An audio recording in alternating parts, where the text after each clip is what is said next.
Years past, people got whipped. It was not the best situation. But to God, we are his friends. Jesus Christ modeled the perfect example of service.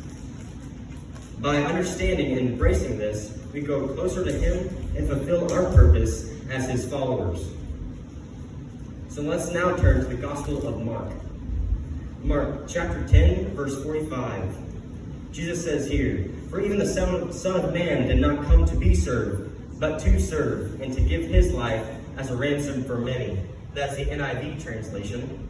In the KJV's translation, it says, "For even the Son of Man came not to be ministered unto, but to minister, and to give his life a ransom for many." I love this because it shows how we're not supposed to be just carrying somebody's groceries or helping them cross the street or whatever it may be. We're supposed to minister and befriend people. We're supposed to share our faith and love others.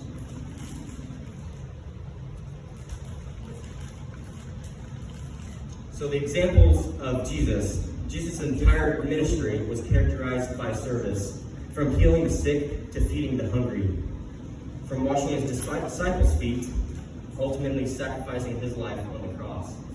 Jesus demonstrated that true greatness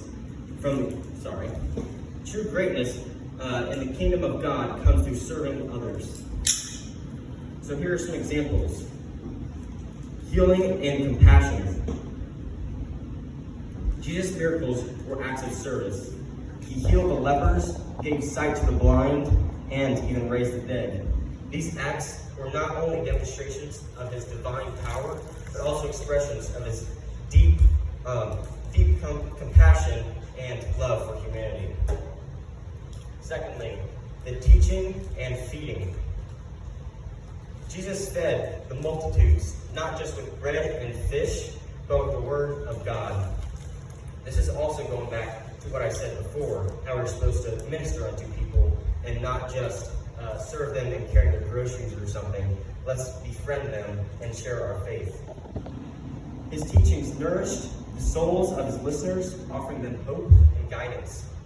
He served their physical and spiritual needs, showing us that service encompasses all aspects of human life. Thirdly, washing the disciples' feet. In John 13, 1 through 17, we read about Jesus washing his disciples' feet.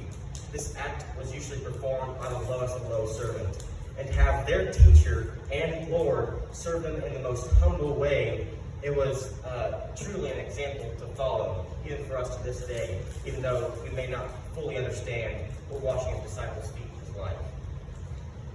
So what's your role in serving? Many people think you have to be the pastor to serve, and people always proclaim what their title is in the church. Think that they're all that because they're the pastor, they're the youth pastor, they're the worship team leader. It does not matter what position you are in the church. As long as you are serving God, no title can limit your impact. I love this. I love this quote from Pastor Steve Smotherman, online preacher you can listen to anytime. Amazing. He says this: does it build the kingdom or does it build your kingdom? And that is so true. So true, because our arrogance usually overcrowds what God has portrayed in our lives. We try to make it to where we did it all. We did all this, but in reality, we couldn't have done it without him. It's through his grace and his glory that we are able to express what he does. So what's our call to serve? As followers of Christ, we're called to serve others with the same spirit and love and humility. This call to serve is not limited by grand gestures. It is found in everyday acts of kindness and compassion. So you may ask, what are some areas to serve? Some examples of serving are serving in the church, serving in the community, and serving in your own family. So let's look at serving in the church. There are many opportunities to serve in the church, whether it's helping student ministry, participating in outreach programs, or even helping with the missions for Taylorville, as we are doing like June 3rd.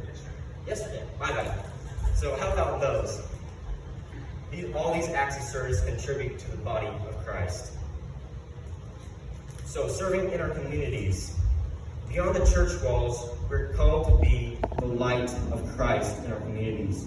Volunteering at local food banks, visiting the elderly, or simply being a good neighbor are all ways we can serve others and reflect God's love. So another way is serving in our families. Sometimes the most profound acts of service are found in our own homes. Serving our family members with patience, love, and humility is a vital part of our Christian witness. It is often in these close relationships that our character is most tested and our service most needed. And I'm sure we can all say that is very true. So what's our joy in serving? Serving others brings immense joy and fulfillment to ourselves.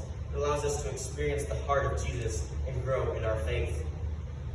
In Acts 20, verse 35, Jesus said in his words, "It is more blessed than to receive." And that is very true also. When we serve others, we are blessed with a sense of purpose and joy that comes from living out God's will. I love this quote too. Happiness is found in earthly things. Joy is found in heavenly things. So when we're arrogant, when we think we're all that, we're just having happiness, right? It's just fulfilling our minds. But what truly nourishes our soul is having joy in heavenly things by serving God's people and bringing his light to shine in the world. Let us remember that we are called to serve just as Jesus served. Let us seek opportunities to serve with others with love, humility, and compassion. By doing so, we become true disciples of Christ and bring glory to our Heavenly Father. So go out into this week, wherever you may be kind, show your love, and express your faith to others. Do not just sit at home, wallow because you can't serve anybody. You have to act on it. God's not going to just bring it down in your living room or wherever it may be. You have to go out and find it. And that's what I'm going to leave you with today. Thank you.